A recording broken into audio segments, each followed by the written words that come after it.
Hi, my name is Anuya Bandecar. I'm a Psychiatric Trainee in East of England, Cambridge. I have ADHD, dyslexia, dyspraxia, and I'm here to talk a bit about my experience as a neurodivergent doctor in training and a bit about what kind of changes and improvements I'd like to see for neurodivergent people in general.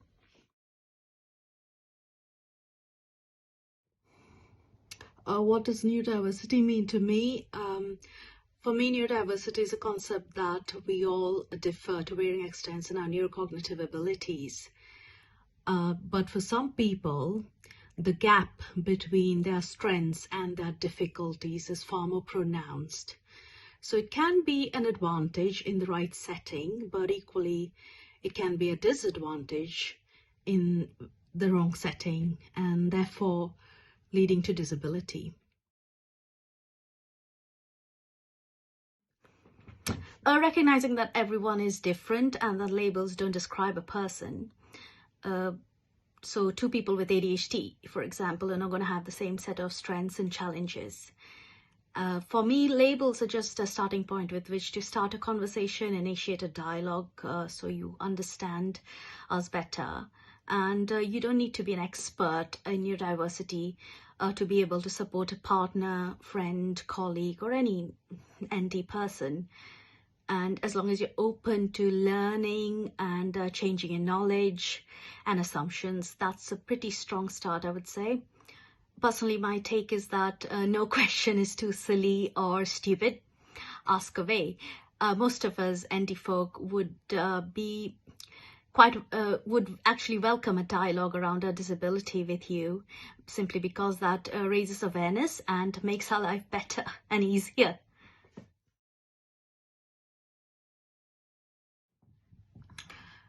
Having dyslexia, dyspraxia, and ADHD since childhood essentially means that I've learned a specific set of coping skills, which I use to navigate life both personally and professionally, along with my ADHD medications. And I find that I work well with supervisors who are aware of my neurodiversity and willing to learn about my specific challenges. So I am pretty open with my colleagues and supervisors in general about my challenges and my neurodiversity. And we meet each other halfway most of the time to come up with a job plan and a training plan that works for both of us. The difficulty I find arises when your supervisor doesn't meet you halfway.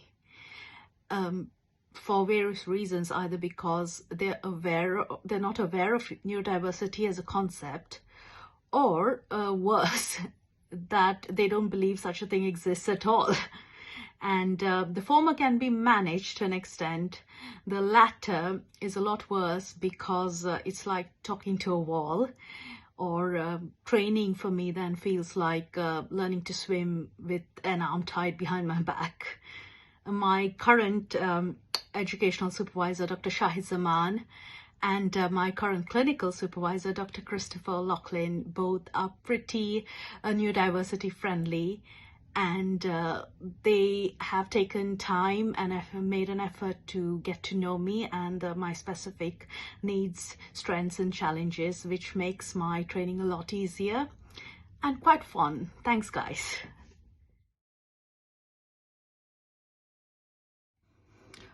I like to see two things: greater awareness and inclusivity in learning spaces in general, primary schools, secondary schools, universities, medical training as well, and greater recognition or more awareness from people who aren't neurodivergent that their style of communication may not necessarily be the same as the other person's, including those who are neurodivergent.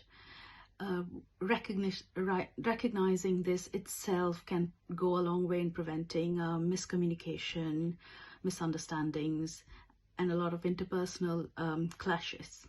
Yeah, those are two things I'd like to see more of.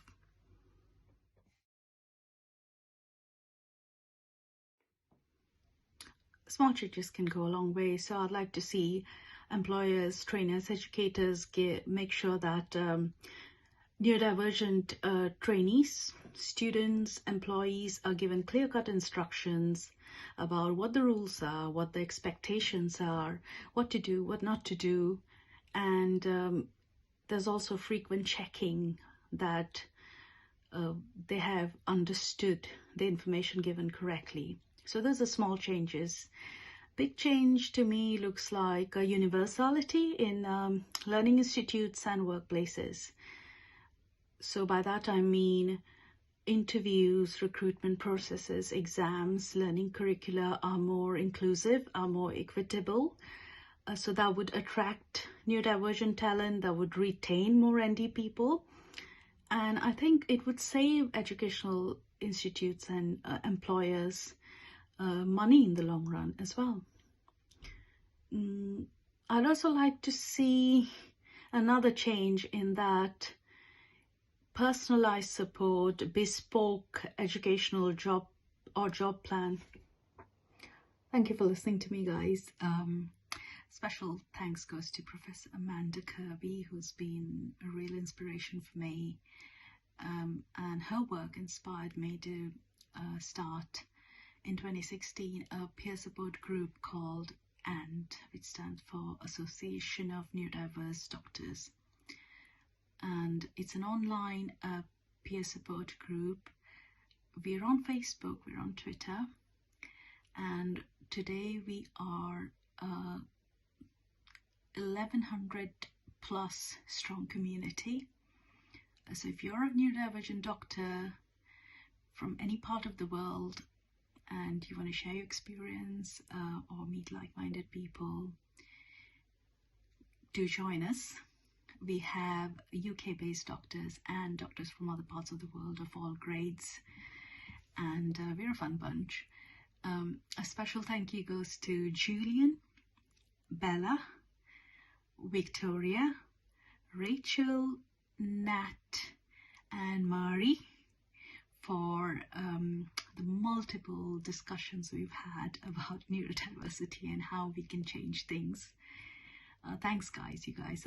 And thank you, Robin from AND.